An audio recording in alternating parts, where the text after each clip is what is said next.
Good morning.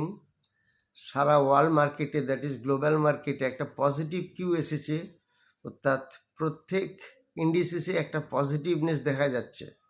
কাল রাতে সমস্ত ক্লোজিংগুলি পজিটিভের দিকেই আছে এবং শান্তা একটা র্যালি মোমেন্টাম দেখা দিচ্ছে। শান্তা র্যালি মোমেন্টাম দেখা দেওয়ার জন্য সমস্ত ওয়ার্ল্ড মার্কেট একটা পজিটিভের দিকে আছে এবং কারেন্সি অনেকটা স্ট্রং হয়েছে। ইন্ডিয়ান কারেন্সি, এটা খেয়াল রাখতে হবে। গ্লোবাল মার্কেটের জন্য আমাদের ইন্ডিয়ান মার্কেটও বেশ একটা পজিটিভ সূচনা করছে, পজিটিভের দিকেই যাচ্ছে। 26,200 এবং 26,300 এই দুটি জোন খেয়াল রাখতে হবে। 26,200 ব্রেক করলে 26,300 দিকে যেতে পারে, কিন্তু 26,300তে একটা রেজিস্ট্যান্স ফলো করতে হবে, 26,200তেও একটা রেজিস্ট্যান্স ফলো করতে হবে। একটা 26,200 26,300 থেকে ব্রেকআউট হতে পারে। যারা 15 ফেব্রুয়ারি ক্লাস করতে চান তারা হোয়াটসঅ্যাপে যোগাযোগ করবেন।